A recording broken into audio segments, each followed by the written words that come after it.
चलो बुद्ध की ओर या अनुषंगाने संविधानाची जागृती निर्माण व्हावं म्हणून बोधिसत्व चालकच्या माध्यमातून Shri Buddhist society of India यांच्या माध्यमातून संविधान जागर धम्मवर्ग 3 आयोजित केलेला आहे।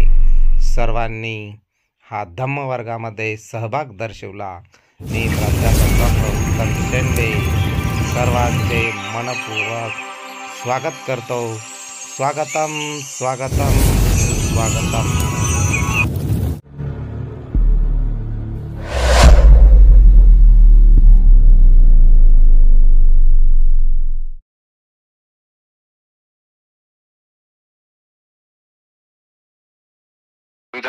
संविधान जागृतीचा प्रोग्राम आपण 26 जानेवारी पर्यंत राबवत आहोत आणि आतापर्यंत आपण पाहिलं की संविधानाचा इतिहास काय, संविधानाची निर्मिती कशी झाली, त्याच्यानंतर आपण आर्टिकल 1 आणि 4, त्याच्यानंतर 5 ते 11 नागरिकता आणि आता आपण 12 ते 35 पर्यंत मूलभूत अधिकार काय आहे हे आता आपण बघत आहोत। काल आता आपण बघितलं की आर्टिकल 12 ते आर्टिकल 15 पर्यंत तर त्याची आता थोडक्यात आपण रिव्हिजन घेऊया।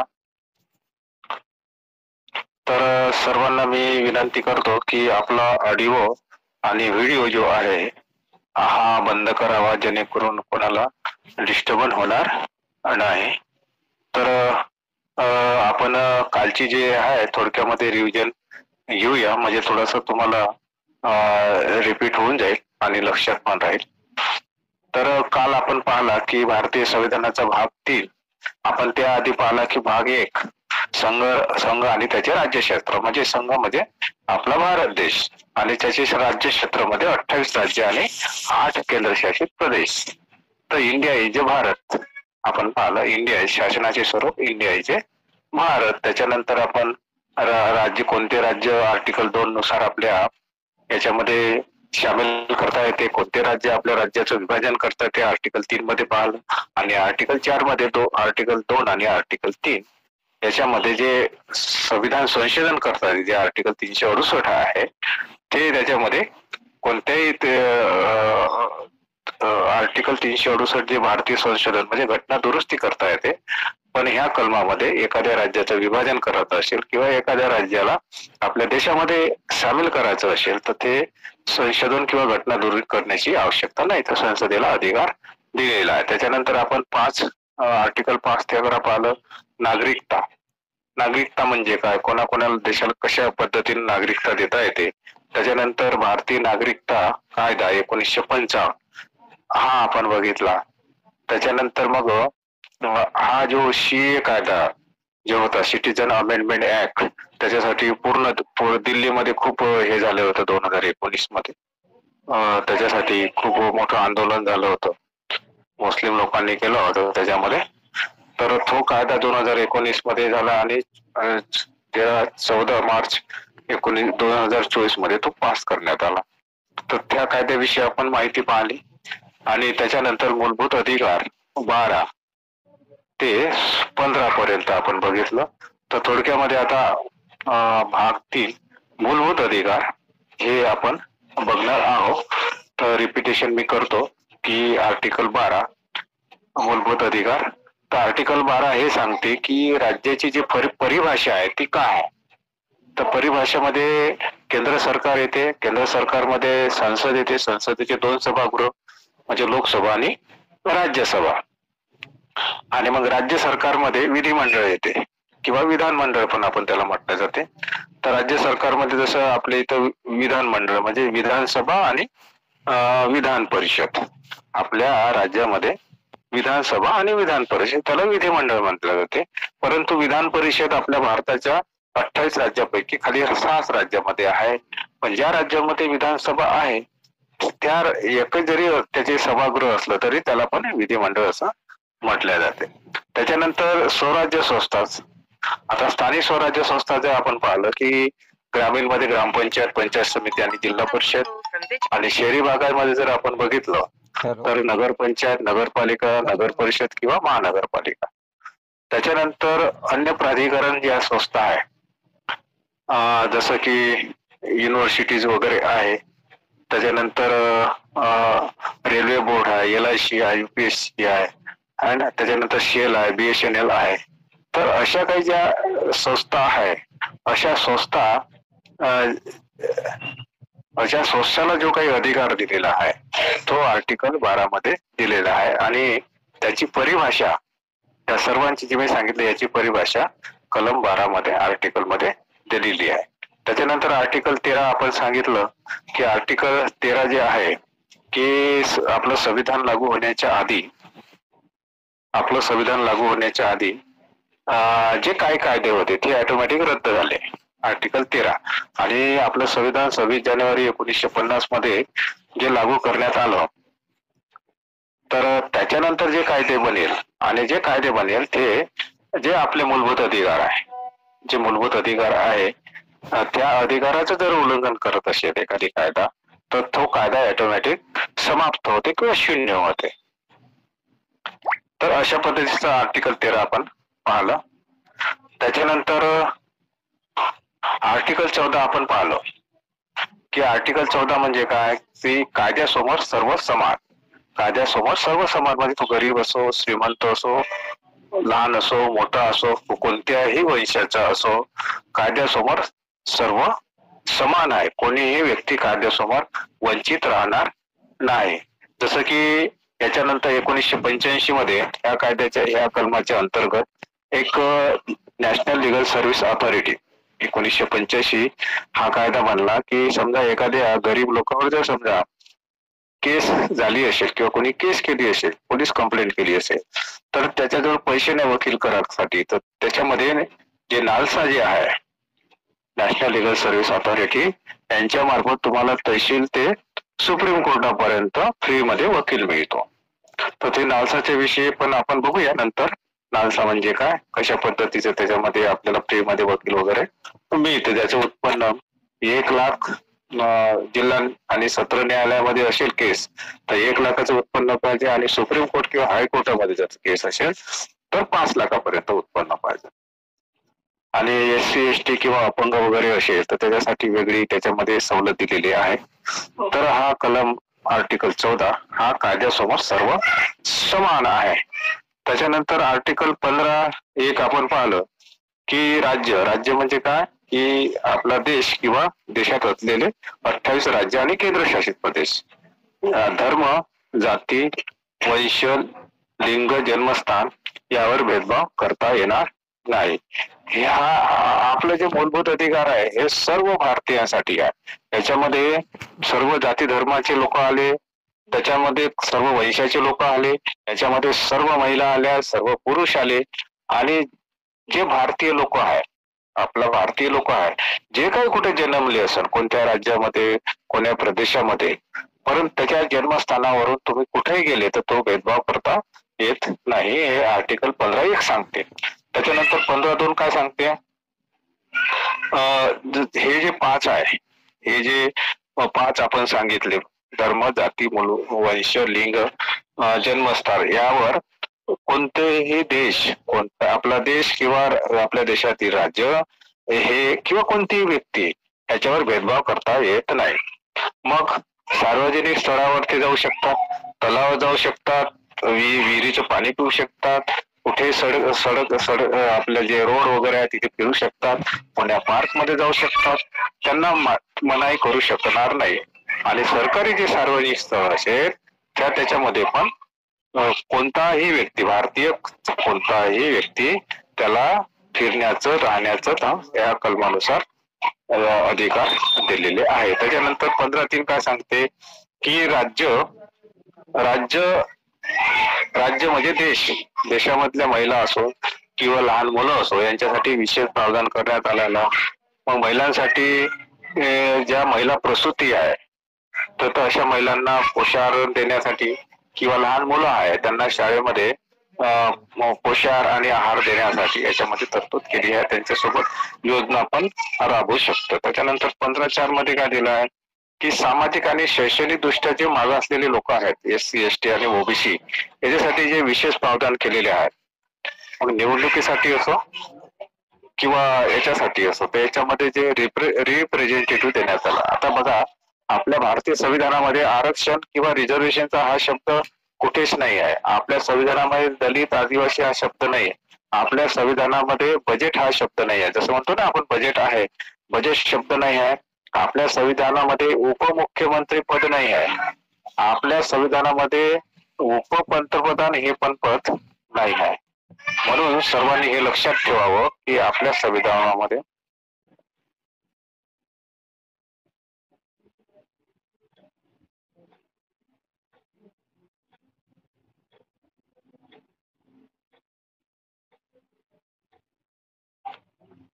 सॉरी, तर आपल्या भारतीय संविधानामध्ये आपल्या भारतीय राज्यघटनेमध्ये उपपंतप्रधान, दलित, आदिवासी, उपमुख्यमंत्री, बजेट, त्याच्यानंतर आरक्षण हे शब्द नाही आहे.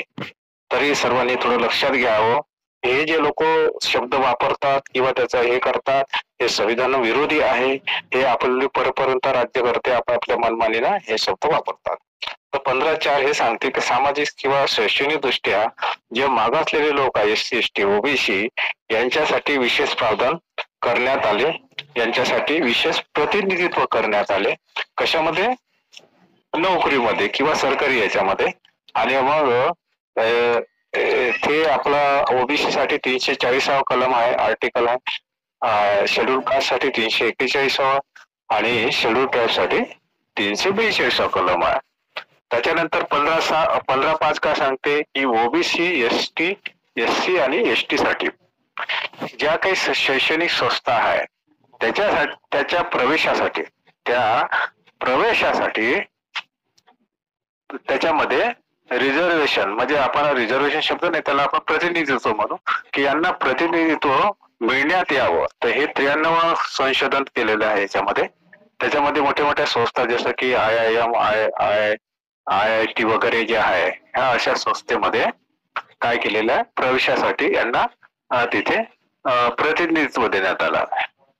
आणि त्याच्यानंतर 15(6) जे आहे त्याच्यामध्ये 103 जे संशोधन केलेलं आहे 2019 मध्ये संविधान संशोधन, त्याच्यामध्ये 10% जे आर्थिक आधारावर जे प्रतिनिधित्व दिलं आहे सवर्ण लोकांना, म्हणजे उच्च सवर्ण लोकांना, हे 15(6) मध्ये 103 जे संविधान संशोधन केलं, घटना दुरुस्ती केली, त्याच्यामध्ये आर्थिक आधारावर यांना आरक्षण याने प्रतिनिधित्व देण्यात आलं.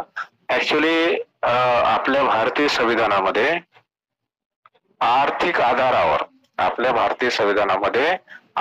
आधारावर कुठेही कोणाला प्रतिनिधित्व किंवा रिझर्वेशन मिळेल असंही भारतीय संविधानामध्ये कुठेही लिहिलेलं नाही. याचा अर्थ असा की याने जो कायदा केला, जो मूलभूत अधिकाराचं उल्लंघन झालं, आणि म्हणून ह्या कायदा समाप्त व्हायला पाहिजे, हे व्हायला पाहिजे,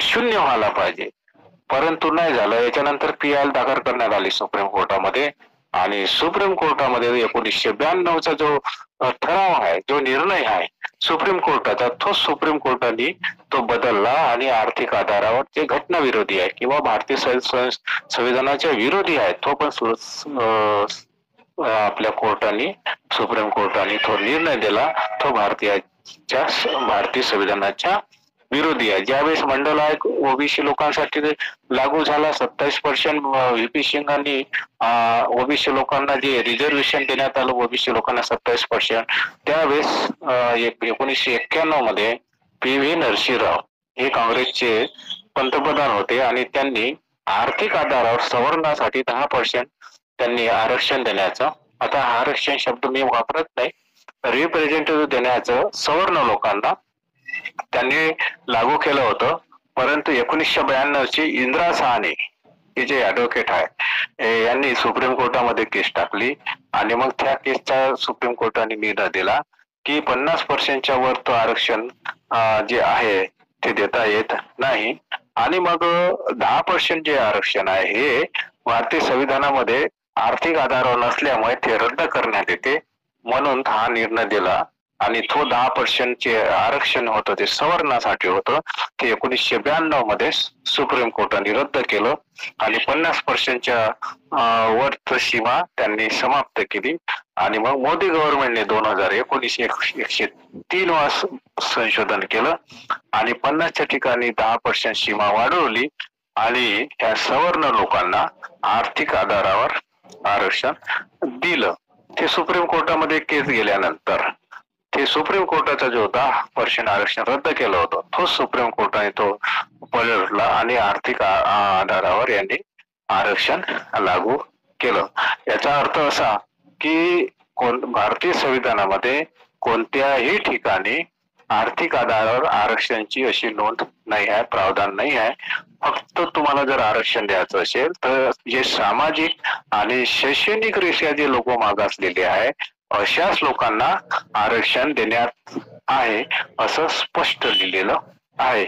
अर्थातच संविधानाच्या विरोधामध्ये यांनी जो कायदा आहे हा कायदा पास केला, परंतु शोकांतिका अशी आहे की विरोधी पक्ष आपले कमजोर आहे आणि लोकांना ह्या बाबतीत माहीत नसल्यामुळे याच्यावर जे बाकीचे आता ओबीसी लोक 52%, 60%च्या जवळपास आहे, त्यांना 27% आरक्षण देण्यात आहे आणि सवर्ण लोक 3% आहे किंवा 7% आहे, तरी त्यांना 10% एक्स्ट्रा दिलेला आहे.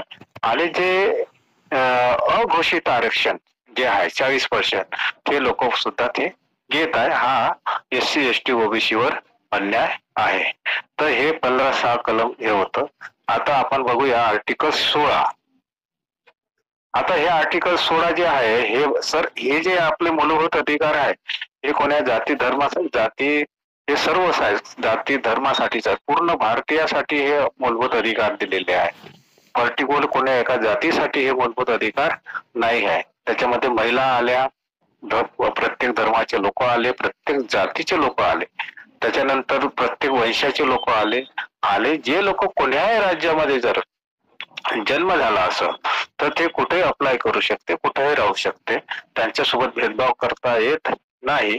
म्हणून हे मूलभूत अधिकार जे दिलेले आहे भारतीय संविधानामध्ये हे सर्व भारतीयांना दिलेले आहे.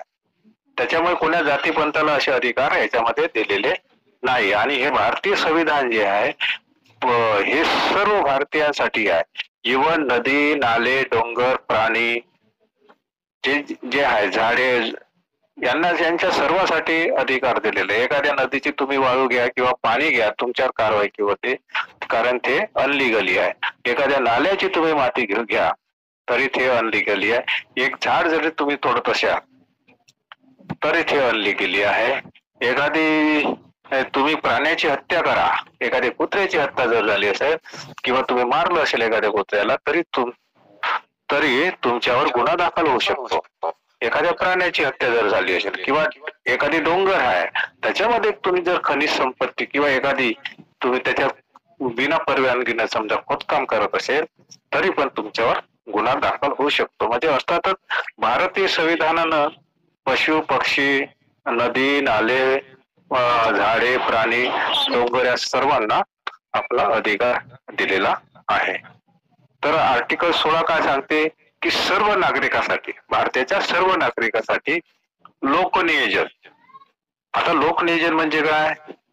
आता लोकनियोजन म्हणजे की ज्या आपल्या ज्या सरकारी संस्था आहे याच्यामध्ये रिप्रेझेंटेटिव्ह देण्यात यावं, म्हणजे त्याच्यामध्ये समानता असली पाहिजे, त्यांना त्याच्यामध्ये अवसर देण्याला यायला पाहिजे, त्यांना प्राधान्य द्यायला पाहिजे, हे सांगते आर्टिकल 16(1). काय सांगते की लोकनियोजनानुसार ज्या काही सरकारच्या संस्था आहे, सरकारी संस्था आहे, त्याच्यामध्ये सरकारी संस्था नाही दिलेली आहे, खाली लोकनियोजन दिलेलं आहे. अर्थातच हे प्रायव्हेट मध्ये पण यांनी त्याच्यामध्ये लागू करायला पाहिजे, पण सरकार प्रायव्हेट मध्ये लागू नाही करत, जाणून बुजून ते प्रायव्हेटायझेशन करण्याचे हे करतात. परंतु हा जे 16(1) आर्टिकल सांगते की लोकनियोजन यांना समानतेच्या आधारावर त्यांना अवसर द्यायला पाहिजे, त्यांना त्यांचे अधिकार द्यायला पाहिजे. आता याच्यामध्ये लोकनियोजन म्हणजे काय, की ज्या ज्या काही संस्था, मग त्या गव्हर्नमेंटच्या असो किंवा प्रायव्हेट असो, ऍक्च्युली इथे गव्हर्नमेंटच्या याच्यासाठी यांनी दिलेला, पण प्रत्यक्ष याच्यामध्ये सरकारी नाही दिला, याच्यामध्ये सरकारी लिहिलंच नाही आहे. म्हणून सरकारचं पण कर्तव्य आहे की इव्हन ज्या प्रायव्हेट संस्था आहे तिथे पण यांना आरक्षण देण्यात किंवा रिप्रेझेंटेटिव्ह देण्यासाठी सरकारने प्रयत्न करायला पाहिजे. कारण जे लोक मागासलेले आहे, कशामध्ये, सामाजिक आणि शैक्षणिक दृष्ट्या जे मागासलेले आहे, यांना यांना समान अवसर म्हणजे समानतेच्या आधारावर यांना हे द्यायला पाहिजे. त्याच्यानंतर यांचे प्रत्येक याच्यामध्ये भरती करायला पाहिजे, म्हणजे समान जागेवर यांना भरती करायला पाहिजे. त्याच्यानंतर यांना प्रमोशन पण द्यायला पाहिजे, यांना त्याच्यानंतर पेन्शन पण द्यायला पाहिजे, त्याच्यानंतर यांना सुट्ट्या पण द्यायला पाहिजे. तर हे आर्टिकल 16(1) हे सांगते. त्याच्यानंतर आर्टिकल 16(2) हे सांगते की 7 आधार जे आहे, जे मी तुम्हाला सांगितलं की धर्म, वंश, जाती, लिंग म्हणजे महिला आणि पुरुष, जन्मस्थान आणि निवासस्थान या आधारावर कोणताही भेदभाव करता येत नाही. आर्टिकल 16 काय सांगते की लोकनियोजन करत असताना, लोकनियोजन मध्ये जे लोक शैक्षणिक आणि मागासलेले आहेत, सामाजिक दृष्ट्या आणि शैक्षणिक दृष्ट्या जे लोक मागासलेले आहेत, अशा लोकांवर यांना समान अवसर द्यायला पाहिजे. समान अवसर यांना द्यायला पाहिजे. कशाबद्दल? समतेच्या याच्यावर. मग आर्टिकल 16(2) मध्ये अशी नोंद केली आहे, तर ह्या लोकांना सामाजिक आणि जे सामाजिक आणि शैक्षणिक दृष्ट्या जे मागास आहे, मग कोणाला द्यायला पाहिजे? जो कोण्याही धर्माचा असो, तो कोण्याही वंशाचा असो, तो कोण्याही जातीचा असो, तो महिला असो या पुरुष असो, तो कुठेही जन्मेला असो, भारतामध्ये कुठेही जन्मला असेल आणि कुठेही तो निवास करत असेल, तर अशा यांना मध्ये जे नियुक्ती करताना ह्या 7 बाबीवर त्यांनी हे करून यांच्यावर भेदभाव करता येणार नाही. त्याच्यानंतर आर्टिकल 16(3) काय सांगते? आता संसद म्हणजे काय की लोकसभा आणि राज्यसभा, याला आपण संसद म्हटल्या जाते. तर संसदेला कायदा करण्याचा अधिकार दिलेला आहे. संसदेला कायदा करण्याचा अधिकार दिला आहे की कोणत्याही निवासस्थानाच्या आधारावर कुठेही जो व्यक्ती कुठेही निवास करत असेल भारतामध्ये, कोण्याही राज्यामध्ये, कोण्याही केंद्रशासित प्रदेशमध्ये एखादी व्यक्ती जर निवास करत असेल किंवा स्थानांतर करत असेल, तर अशा विषयी सरकार भेदभाव करू शकत नाही. सरकार अशा याच्यामध्ये भेदभाव करू शकत नाही. आणि एखादी असा भेदभाव झाला तर संसद त्याच्यावर तो कायदा करू शकते. तर 16(3) काय सांगते की संसद मध्ये काय, लोकसभा आणि राज्यसभा, तर याच्यामध्ये कायदे पास होतात आणि मग कायदे पास झाल्यानंतर कायद्याची मग अंमलबजावणी होते.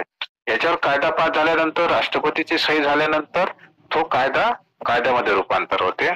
आणि मग असे जे कायदे करण्याचा अधिकार संसदेला आहे की एखाद्या व्यक्तीवर जर भेदभाव होत असेल, या आर्टिकल 16(3) काय सांगते की एखाद्या व्यक्तीवर जर असा भेदभाव होत असेल, कशाच्या बाबतीत, जो निवासस्थान एका राज्यामधून दुसऱ्या राज्यात स्थलांतर करत असेल किंवा केंद्रशासित प्रदेश जे 8 आहे किंवा 28 राज्य आहे, तर अशा याच्यामध्ये जर सरकार किंवा कोणी व्यक्ती जर भेदभाव करत असेल, तर अशा याच्यामध्ये सरकार कायदा बनवू शकते. जसं की केंद्र सरकारचा कायदा, राज्य सरकारचा कायदा, परंतु अधिकार जो गव्हर्नमेंटच्या ज्या संस्था आहे किंवा राज्याच्या ज्या संस्था आहे, तर त्या प्रकारे ते कायदा बनवून ज्या ज्या ठिकाणी भेदभाव होत असेल तर यांना त्याच्यामध्ये सरकार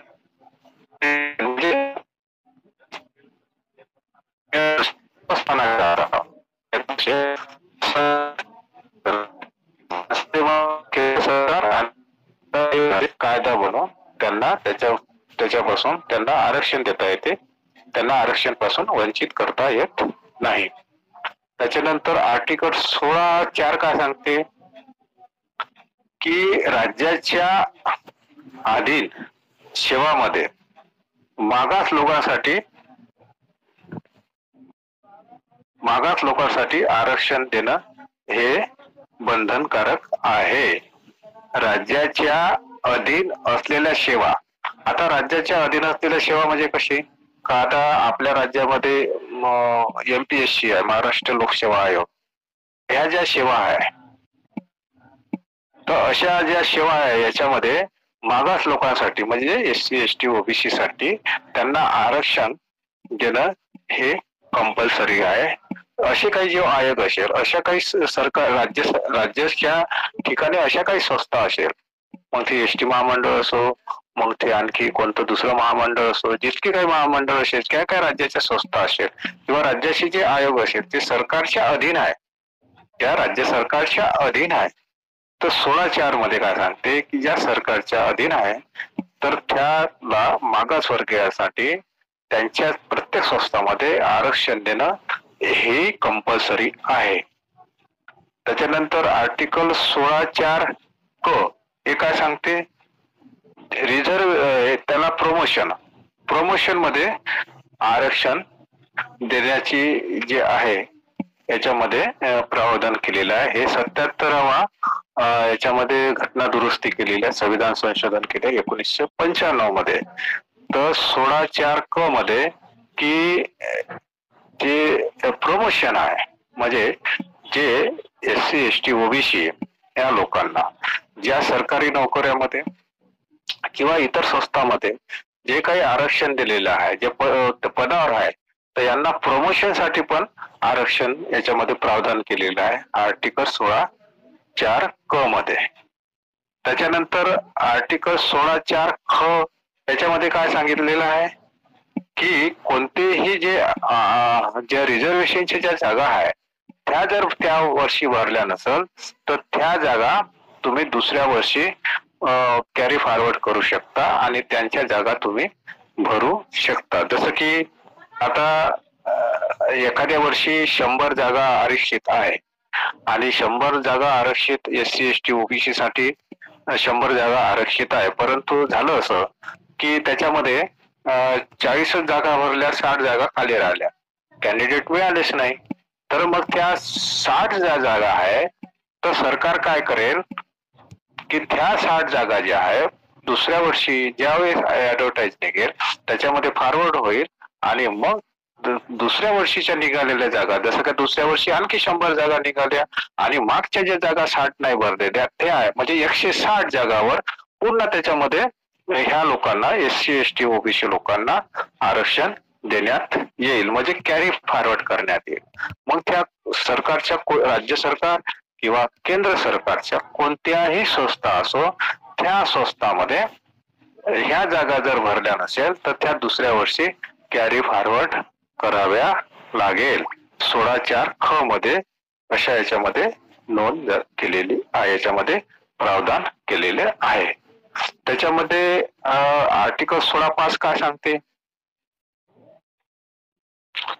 धार्मिक संस्था म्हणजे जसं की आता आपण समोर बघू की धार्मिकतेचं जो धार्मिक स्वतंत्रतेचा जो अधिकार दिलेला आहे त्याच्यामध्ये आपल्याला समोर आपण डिटेल्स बघूया. पण आर्टिकल 16(5) मध्ये हे सांगते की ज्या काही धार्मिक संस्था आहे, आता धार्मिक संस्था कोणाकोणाच्या आहे, ज्याला आपण अल्पसंख्याक म्हणतो, म्हणजे सर्वच आले, तर प्रत्येक धर्माचेच लोक आले त्याच्यामध्ये. तर त्या काही धार्मिक संस्थांमध्ये आहे त्यांच्या धर्मामध्ये ते नियोजनाचा प्रस्ताव करू शकते. जितके काही धार्मिक धर्म आहे आणि त्या धर्माच्या जितके काही संस्था आहे तर ते धर्माच्या संस्था ज्या आहे त्या ह्या जे आरक्षण आहे तर त्या आरक्षणामध्ये त्या आरक्षणाचं जे प्रायोजन आहे त्या धार्मिक संस्था करू शकते आर्टिकल 16(5) मध्ये. त्याच्यानंतर आपण पाहिलं की 16(15)(6) मध्ये की 103 संशोधन जे केलेलं आहे ते आर्थिक आधारावर तर 16(6) मध्ये काय केलं की हे संविधान संशोधन 103 जे केलेलं आहे आर्थिक आधारावर जे सवर्ण लोकांसाठी, त्याला आपण ईव्हीएस शॉर्टकट मध्ये ईव्हीएस पण म्हणतो. तर याच्यामध्ये आपण पाहिलं की ज्यांना आरक्षण मिळाले आहे त्यांना नाही मिळेल. जसं की आर्थिक आधारावर जे आरक्षण 15(6) मध्ये दिलेलं आहे, 103 आपली घटना दुरुस्ती करून, तर 16(6) मध्ये दिलेलं आहे की याच्यामध्ये 10% अतिरिक्त आरक्षण याच्यामध्ये जोडलेले आहे. तर 15(6) मध्ये याची नोंद केलेली आहे की सवर्ण लोकांना आरक्षण आर्थिक आधारावर देण्यात यावं. 16(6) मध्ये त्याच्यामध्ये अतिरिक्त आरक्षण असं जोडलेलं आहे. कारण सुप्रीम कोर्टाने 50% वरती आरक्षण देण्याचं निर्णय हे केला होता की 50% वर तर देता येत नाही, म्हणून आर्टिकल 16(6) मध्ये असे नमूद केलेलं आहे की हे अतिरिक्त आरक्षण आहे. म्हणजे 50च्या ऐवजी 60% हे आरक्षण याच्यामध्ये केलेलं आहे. 10% कोणासाठी? सवर्ण लोकांसाठी, जे 60% लोक आहे त्यांच्यासाठी. म्हणजे तो 50%चा जो लिमिट होतो कोर्टाची, त्याच्या व्यतिरिक्त यांनी 10% वाढवलेला आहे. तर मग कोण आहे हे सवर्ण लोक? कोण आहे म्हणजे यांच्यासाठी म्हणजे काय लिमिट ठेवली?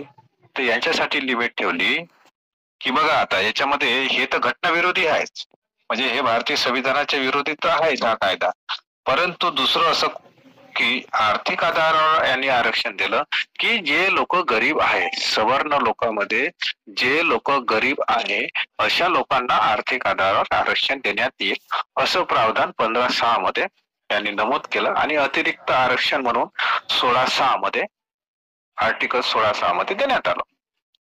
तर अशा याच्यामध्ये आता आर्थिक आधारावर म्हणजे जे लोक गरीब आहे, सवर्णामध्ये जे लोक गरीब आहे यांना 10% आर्थिक आधारावर आरक्षण देण्यात आलं.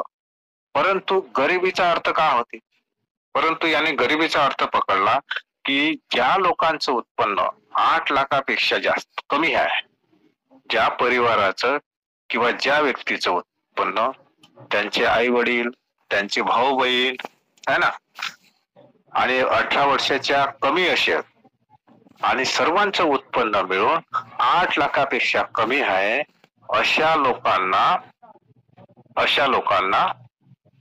हे आर्थिक आरक्षण देण्यात आलेलं आहे. आता जर आपण म्हटलं आणि ज्याच्याकडे फ्लॅट आहे, ज्याच्याकडे 5 एकरापेक्षा जास्त जमीन असेल तर त्यांना याचा लाभ मिळणार नाही. आता आपण पाहिलं की आता जे इन्कम टॅक्सचा स्लॅब आहे की तुमचं 5 लाखापेक्षा जर जास्त उत्पन्न असेल तर तुम्हाला 10% टॅक्स भरावा लागतो. म्हणजे अर्थातच तुम्ही गरीब नाही आहे. इन्कम टॅक्सच्या कायद्यानुसार की 5 लाखापेक्षा जर तुमचं उत्पन्न असेल तर तुम्हाला टॅक्स भरावा लागतो, म्हणजे अर्थात तुम्ही गरीब नाही असा त्याचा अर्थ होते. आणि हा कायदा जो बनवला हा संविधान विरोधित आहेच, परंतु याच्यामध्ये गरीब लोकांना आर्थिक आधारावर आरक्षण आम्ही दिलं, परंतु त्याचं उत्पन्न 8 लाखापेक्षा कमी असायला पाहिजे. म्हणजे ज्याचं उत्पन्न 8 लाखापेक्षा कमी असेल तो व्यक्ती गरीब आहे असा या कायदा सांग. परंतु इन्कम टॅक्स कायदा काय सांगते की ज्याचं उत्पन्न 5 लाखाच्या वरती आहे त्याला 10% टॅक्स भरावा लागेल. म्हणजे इन्कम टॅक्स नुसार तो व्यक्ती श्रीमंत आहे. आणि हा कायद्यानुसार काय सांगते की ज्याचं उत्पन्न 8 लाखाच्या खाली आहे तर तो व्यक्ती गरीब आहे. म्हणजे थोडं आश्चर्यकारक आहे. तर बघा हे लोक संविधानाच्या विरोधामध्ये कसे कायदे बनवतात, कसे निर्णय करतात, याच्यावर तुम्हाला लक्षात आलं असेल. त्याच्यानंतर आर्टिकल 17 मूलभूत अधिकाराचं आर्टिकल 17 काय सांगते की अस्पृश्यताचा अंत. म्हणजे त्याला आपण छुवाछूत किंवा अस्पृश्यता जो आहे ते लोक पाळतात. तो नीच आहे, त्याला हात नाही लावायचा, त्याची सावली नाही करायची, अशा प्रकारची जी अस्पृश्यता पहिले आपल्या भारतामध्ये होती तर त्याचा तो अंत, म्हणजे कोणीही कोणाला भेदभाव करणार नाही, अस्पृश्यता पाळणार नाही. तर हा ऑटोमॅटिक आर्टिकल 17 मध्ये त्याचा अंत झालेला आहे. आणि कोणी असं जर कोणाचा अपमान करत असेल,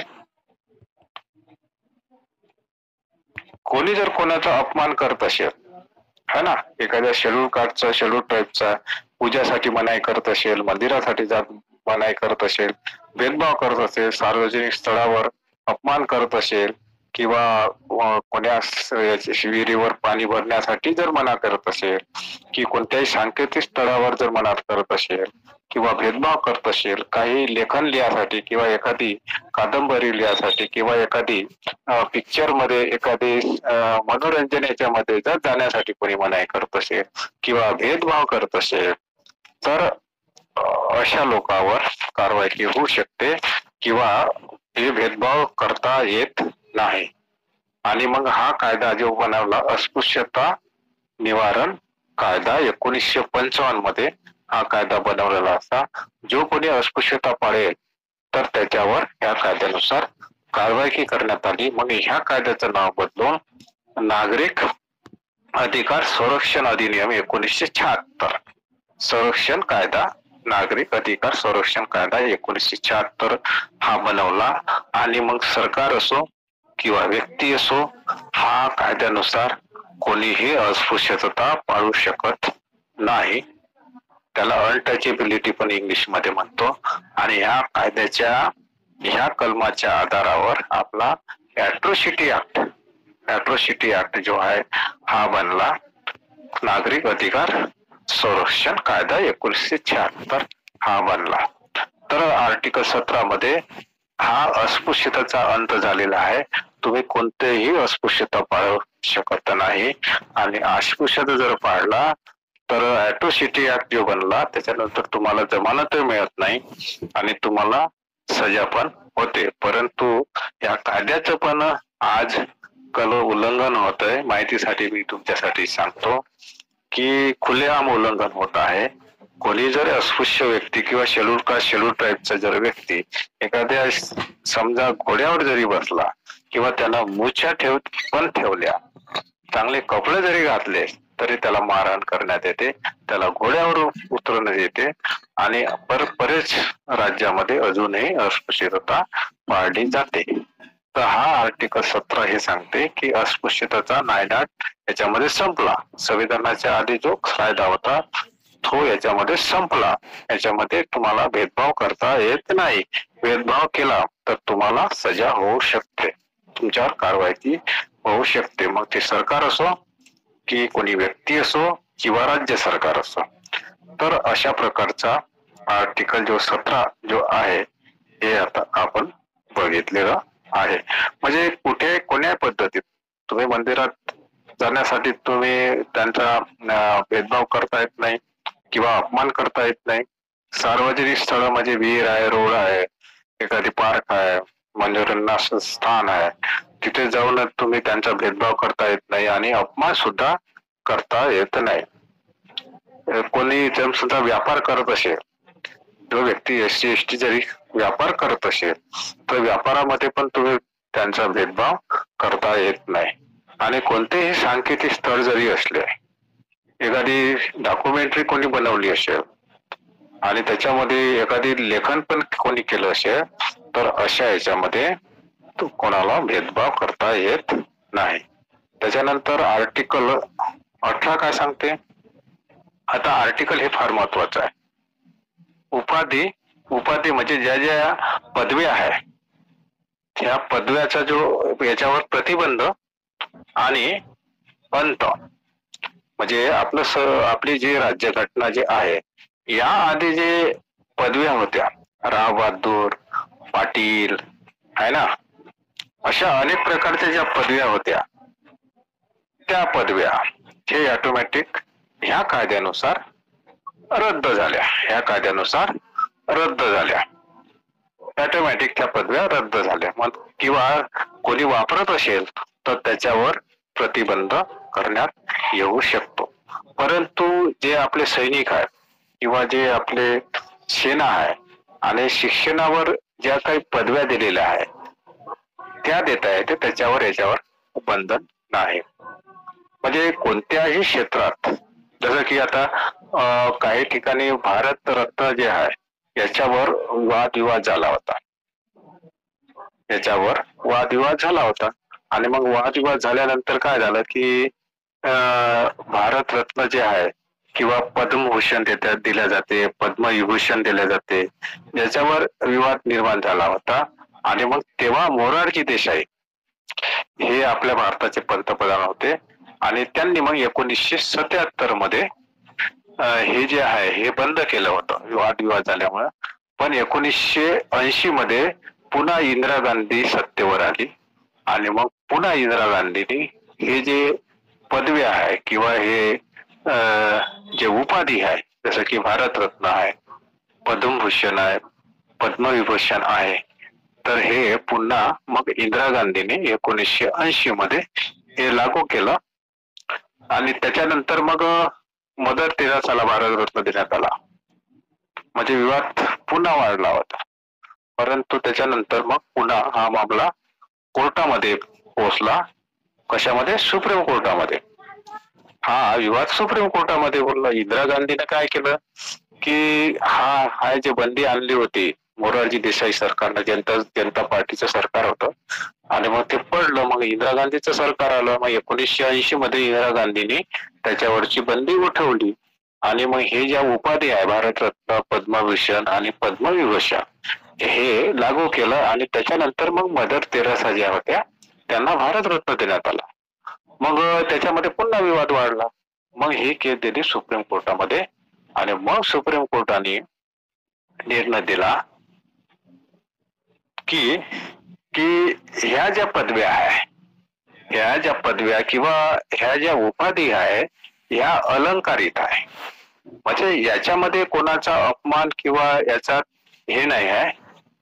परंतु याच्यामध्ये अट अशी लिहिली काय की अट अशी सुप्रीम कोर्टाने टाकली की कोणालाही जर हे उपाधी जर मिळाली तर नावाच्या समोर तुम्हाला लावता येणार नाही.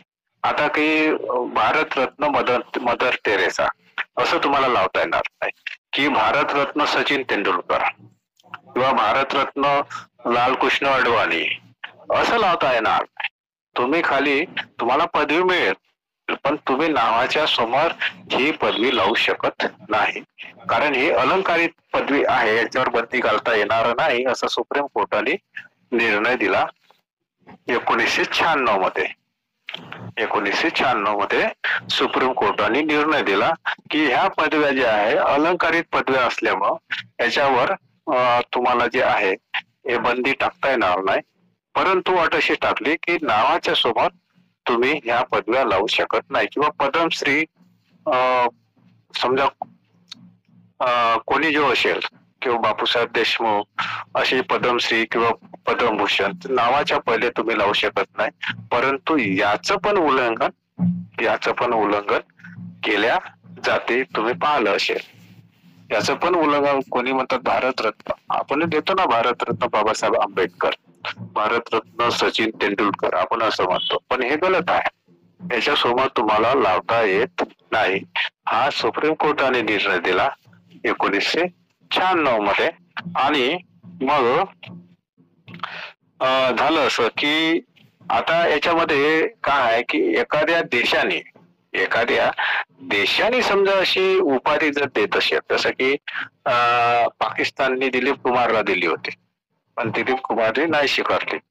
आणि मग एखाद्या देशाने आपल्या भारताच्या नागरिकाला जर एखादी उपाधी देत असेल है ना, एखादी पदवी देत असेल तर मग त्याच्यासाठी राष्ट्रपतीची अनुमती घ्यावी लागते. त्यासाठी राष्ट्रपतीची अनुमती घ्यावी लागते. आणि मग जेव्हा अनुमती जर मिळाली तर मग त्याला तो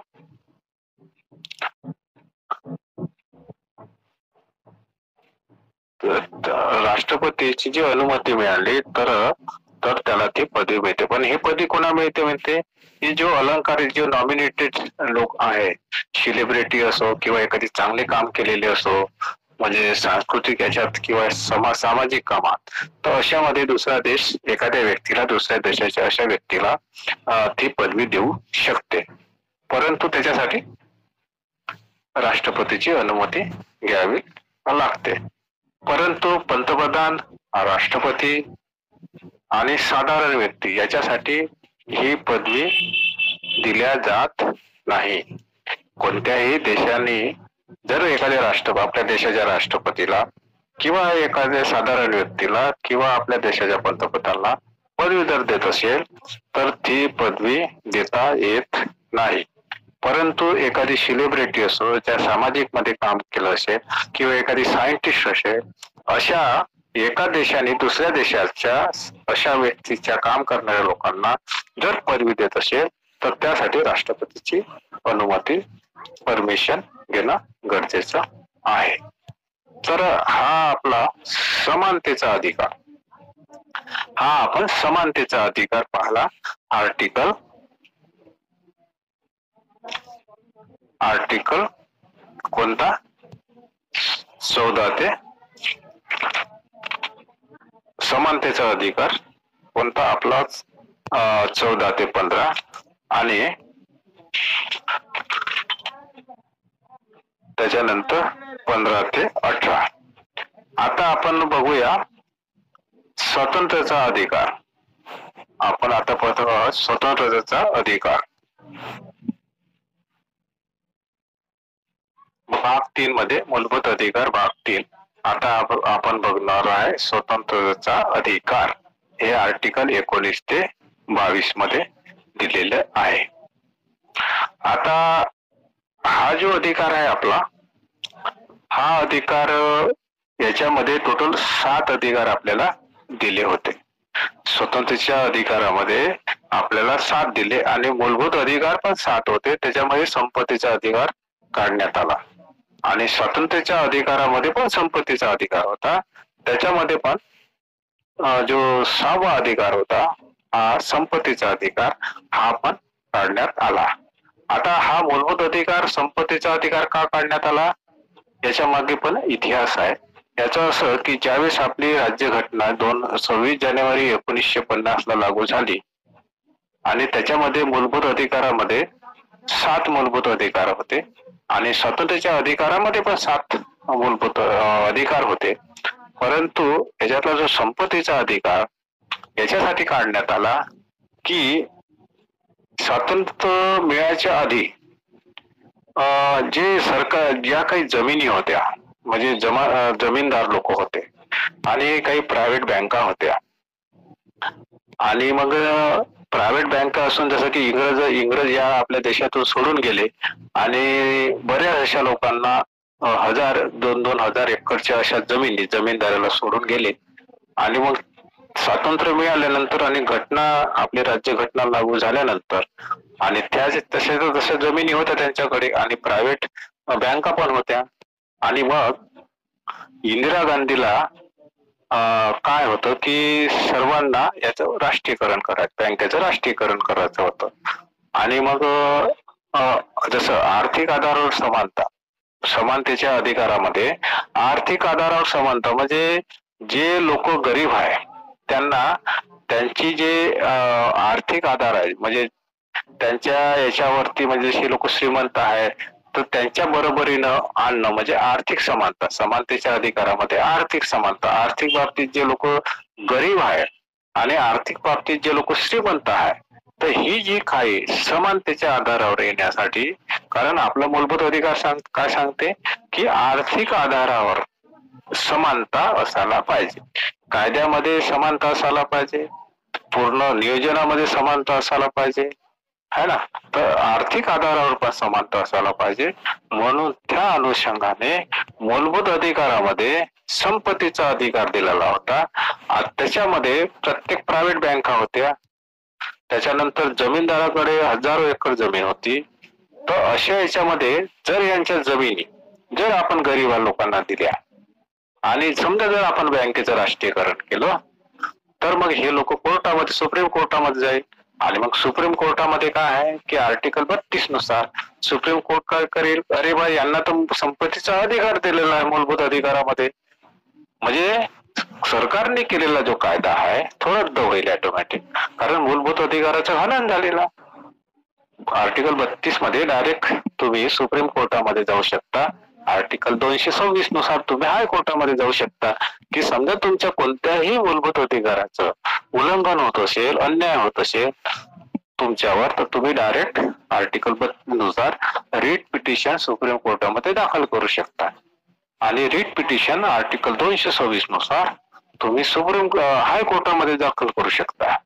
तर मग हे होईल. म्हणून मग इंदिरा गांधींना त्याला 42 संशोधन करून, त्याला आपण मिनी संशोधन असं म्हटलं जाते, तर त्यावेळेस 42 संशोधन करून इंदिरा गांधीने मूलभूत अधिकार जो संपत्तीचा होता तो रद्द केला आणि तो आर्टिकल 300A याच्यामध्ये तो टाकण्यात आला.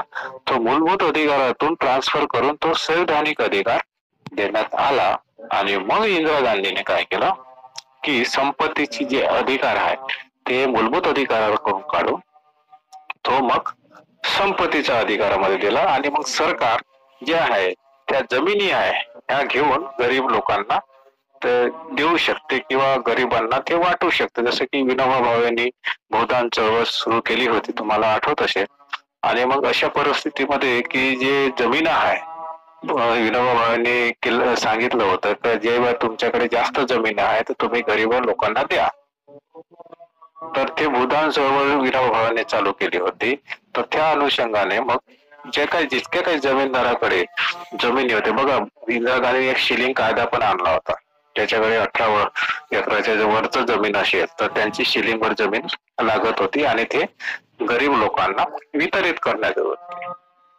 तर ते शिलिंग जमीन जे आहे तर त्या संपत्तीचा अधिकार सर्वांना आर्थिक आधारावर समान असायला पाहिजे. ह्या आधारावर, समानतेच्या आधारावर हा कायदा आणण्यात आला. आणि मग तो कायदा संपत्तीचा अधिकार मूलभूत अधिकाराला जाऊन आर्टिकल 301 मध्ये 300A मध्ये तो करण्यात आला. परंतु त्याच्यामध्ये पण खूप हे झालं की कोणताही कायदा जर मूलभूत अधिकाराच्या विरोधात जर करत असेल तर आर्टिकल 13 काय सांगते की मूलभूत अधिकाराच्या विरोधामध्ये कोणताही जर कायदा केला तर तो ऑटोमॅटिक रद्द होईल किंवा शून्य होईल. मग सुप्रीम कोर्टच म्हणेल का हे तर आर्टिकल 13 सांगते का तुम्ही सुप्रीम मूलभूत अधिकाराचा कायदा जरी केला, पण आर्टिकल 13 काय सांगते की तो रद्द होऊ शकते. मग तुमचं कोणत्याही घटना दुरुस्ती करायची आर्टिकल 368 नुसार तुम्ही करू शकता.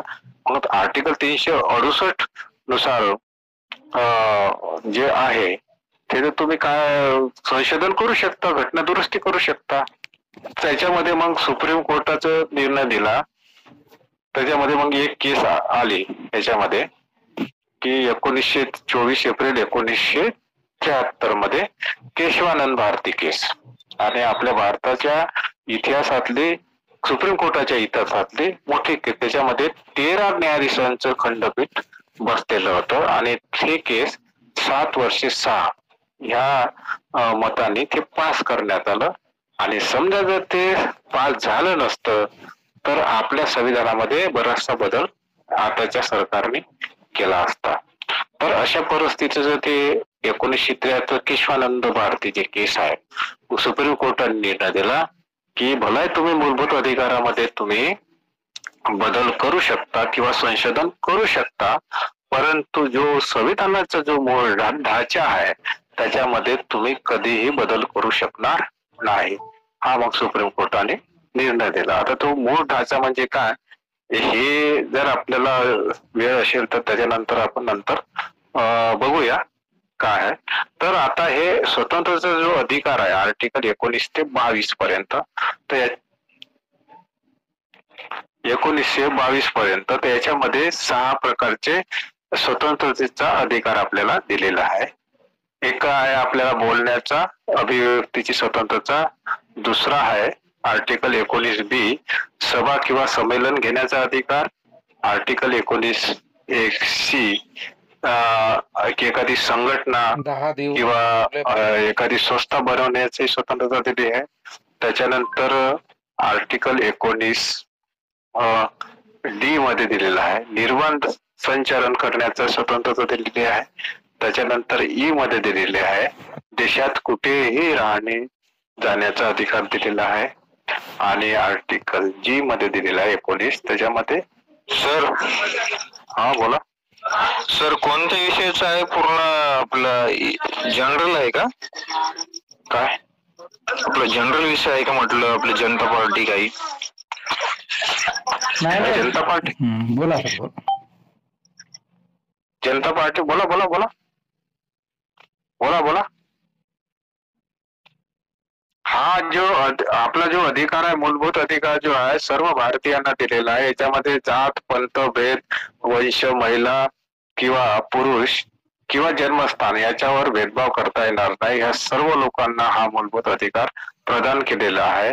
आता जो स्वतंत्रतेचा अधिकार आहे, पहिले आपण समानतेचा अधिकार पाहिला आहे ना, त्याच्यानंतर आर्थिक समानतेचा अधिकार आपण पाहिला. आता हा स्वतंत्रतेचा अधिकार आहे आर्टिकल 19 मध्ये. कशा कशामध्ये आपल्याला स्वतंत्रता देण्यात आली, तर हे सर्व लोकांना, जे काही भारतीय लोक आहेत, सर्व भारतीय लोकांसाठी हे मूलभूत अधिकार आहे. आणि सर्व भारतीय लोकांचं जर यांच्या मूलभूत अधिकाराचं हनन होत असेल तर तुम्ही डायरेक्ट रिट पिटिशन सुप्रीम कोर्टामध्ये किंवा हायकोर्टामध्ये दाखल करू शकता. तर हे जे स्वतंत्रतेचे 6 अधिकार दिलेले आहेत हे आता आपण पाहणार आहोत. तर आर्टिकल 19 मध्ये सर, आर्टिकलच्या समानतेचा अधिकार कलम नंबर म्हणा, कलम नंबर समजा लागला नाही त्यांना. कलम नंबर म्हणायचं का? हा हा, कलम नंबर म्हणायचा. हो हो हो हो. बरं बरं, ठीक आहे. मी आता कलम नंबर म्हणतो. ऍक्च्युली कलम काय आहे की जे आयपीसी कलम असते ना, ज्याच्यावर आपल्याला गुन्हा दाखल होते, त्याला कलम म्हटल्या जाते. ठीक आहे, आपण कलम मध्ये म्हणूया, चालेल. ठीक आहे ठीक आहे. तर कलम जे आहे 19 ते 22 आपल्याला स्वतंत्रतेचा अधिकार मूलभूत अधिकारामध्ये भाग 3 मध्ये दिलेला आहे. तर याच्यामध्ये काय आहे, तर याच्यामध्ये 7 स्वतंत्रता होती आणि 44 संविधान संशोधन 1978 आर्टिकल 19(1)(f) हा संपत्तीचा अधिकार जो होता, हा भाग 12 मध्ये, भाग 12 म्हणजे प्रकरण समजा, तर प्रकरण 12 मध्ये 300A या संवैधानिक अधिकार याच्यामध्ये देण्यात आला. त्याच्यामध्ये डायरेक्ट आपण हायकोर्ट आणि सुप्रीम कोर्टामध्ये डायरेक्ट आता जाता येणार नाही. आपण डायरेक्ट सुप्रीम कोर्टामध्ये खाली जे काही मूलभूत अधिकाराचं वर्णन होती, जे आपल्याला दिलेले आहे, त्याच्यानुसारच आपल्याला हायकोर्टामध्ये किंवा सुप्रीम कोर्टामध्ये जाता येते. परंतु आता संपत्तीचा अधिकार जो आहे हा संवैधानिक अधिकार असल्यामुळे डायरेक्ट आपल्याला सुप्रीम कोर्टामध्ये किंवा हायकोर्टामध्ये जाता येत नाही. तर आता आर्टिकल 19(1) आपण बघूया.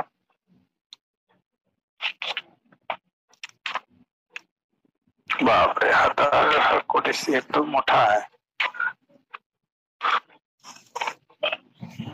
तर आपला वेळ झालेला आहे.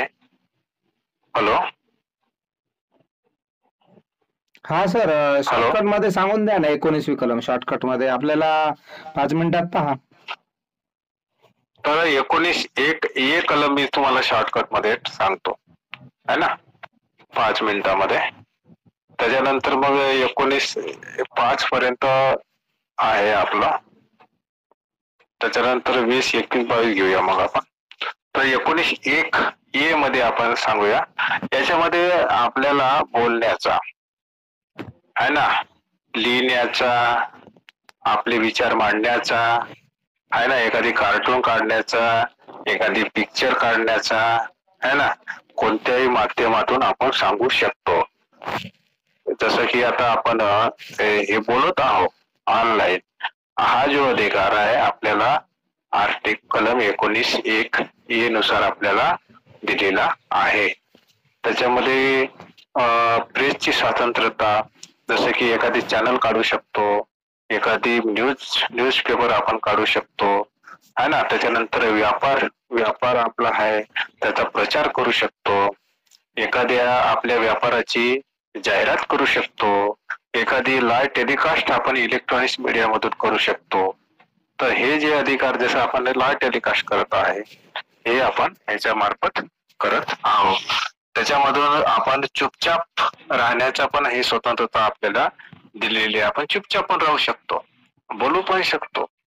हे स्वतंत्रतेचा अधिकार याच्यामध्ये कलम 19(1)(a) मध्ये दिलेला आहे. त्याच्यानंतर आपण जे इंटरनेट मार्फत आपण आता हे जे गुगल मीट घेत आहोत, तर इंटरनेटचा अधिकार पण याच्यामध्ये येतो. हा मूलभूत अधिकार आहे इंटरनेट वापरण्याचा. आर्टिकल 19(1) म्हणजे बोलण्याचा अधिकार आहे आपल्या. इंटरनेटमध्ये आपण बोलू शकतो, लिहू शकतो, वाचू शकतो है ना. यालाच अभिव्यक्ती आजादी, अभिव्यक्ती स्वातंत्र्य पण असं म्हटलं जाते है ना. त्याच्यानंतर कोणाला माहिती देणं आणि सरकारी कामाची माहिती घेणं, जसं की RTI, राईट टू इन्फॉर्मेशन, जो कायदा म्हणला आहे ना RTI, ह्या आर्टिकल कलम 19(1) नुसार बनलेला आहे. तर आपल्याला लिहिण्याचा, ध्वज फडकण्याचा, फोन करण्याचा है ना, जे काही आपण जे संचार करू शकतो. तर एखादी लोकांनी आपला बंद पुकारला आणि मग बंद जर त्यांनी सांगितलं का तुम्ही दुकान बंद करा, तर आपण दुकान बंद करू शकत नाही. आपल्याला अधिकार आहे, तुम्ही भलाय तुमचं बंद पाळा, पण आम्ही आमचं दुकान बंद करू शकत नाही, कारण मला कलम 19(1) नुसार मूलभूत संविधानाने अधिकार दिलेला आहे. हा सर्वांसाठी अधिकार दिलेला आहे. कोणाकोणासाठी दिला आहे? सर्व भारतीय लोकांसाठी हा अधिकार दिला. आणि मूलभूत अधिकार हे सर्व भारतीय लोकांसाठी, त्याच्यात जाती धर्म कोणाचाच भेदभाव केलेला नाही. तर अशा पद्धतीचा जो स्वतंत्रतेचा अधिकार जो आहे, पहिला 19(1) कलम 19(1) हे इथे आपण पाहिलेला आहे. ध्वज, आपला राष्ट्रीय ध्वज फडकण्याचा अधिकार आपल्याला याच्यामध्ये दिलेला आहे ना. कोणाचा फोन जर टेप करायचा असेल तर तो फोन पण आपण ह्या अधिकारामार्फत कलम 19(1) नुसार आपण कोणाचा फोन पण टेप करू शकतो. तर आज आपण इथपर्यंत बघितलं. थोडासा वेळ आपल्या नसल्यामुळं आपण पुढचा भाग जो आहे हा उद्या घेऊया ह्याच वेळेस, आणि त्याच्यानंतर पुन्हा थोडस रिव्हिजन करूया उद्या, आणि पुढचा भाग आपण जो मूलभूत अधिकार आहे हा आपण ह्याच वेळेला उद्याला घेऊया. सर्वांनी शांतता आणि व्यवस्थितपणे ऐकल्याबद्दल सर्वांचे मी आभार मानतो. आणि माझ्याकडून काही चुका झाल्या असेल तर त्याची पण मी माफी मागतो. आणि कोणाला काही याच्याबद्दल विचारायचं असेल तर विचारू शकता. आणि आजचं जे सत्र आहे इथेच आपण संपवूया.